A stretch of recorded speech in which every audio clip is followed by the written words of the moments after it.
Big বসের ঘরে গিয়ে ঢুকতে চলেছেন জনপ্রিয় অভিনেত্রী তৃণা সাহা। আর যদি সত্যিই তাই হয় তাহলে কি মাঝপথেই বন্ধ হয়ে যাবে তার জনপ্রিয় ধারাবাহিক পরশুরাম? চলুন জেনে নেওয়া যাক পুরো ঘটনাটা। ভিডিওটি শেষ অবধি দেখতে থাকুন। চ্যানেলে নতুন হলে চ্যানেলটি সাবস্ক্রাইব করে সঙ্গে থাকুন, তাহলে বিনোদনের এরকম আরও খবর পেতে থাকবেন এই চ্যানেলের মাধ্যমে। স্টার জলসায় আসছে বহু প্রতীক্ষিত রিয়েলিটি শো বিগ বস বাংলা। ইডেন গার্ডেন্সের জমকালো অনুষ্ঠানের মধ্য দিয়ে প্রকাশ পেল এই শোয়ের লোগো। এই অনুষ্ঠানে মঞ্চ সঞ্চালনার দায়িত্বে ছিলেন অভিনেত্রী তৃণা সাহা এবং অভিনেতা অনিন্দ সেনগুপ্ত। সেখানে উপস্থিত ছিলেন বাংলার গর্ব সৌরভ গাঙ্গুলি, যিনি এবার এই শোয়ের সঞ্চালক হিসাবে নতুন ইনিংস শুরু করতে চলেছেন।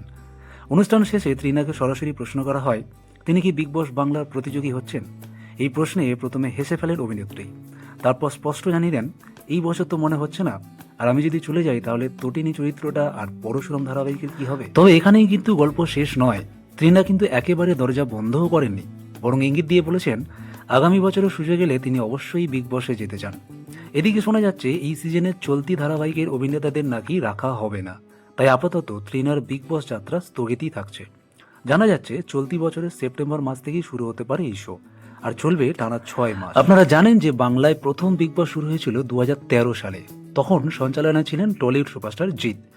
এতদিন দর্শকরা দাদাগিরিতে সৌরভের দাদাগিরি দেখেছেন, আর এবার দেখা যাবে বিগ বসের ঘরে কার দাদাগিরি চলে। তবে আপনার কি মনে হয়, তৃণা সাহা যদি সত্যিই বিগ বস বাংলাতে অংশ নেন তাহলে কেমন হবে এই সিজন? কমেন্টে আপনার মতামত জানান। ভিডিওটি ভালো লাগলে লাইক করুন, শেয়ার করুন, আর চ্যানেলে নতুন হলে চ্যানেলটি সাবস্ক্রাইব করে সঙ্গে থাকুন, তাহলে বিনোদনের সব খবর পেতে থাকবেন এই চ্যানেলের মাধ্যমে। দেখা হচ্ছে পরের ভিডিও, ততক্ষণ ভালো থাকবেন, সুস্থ থাকবেন।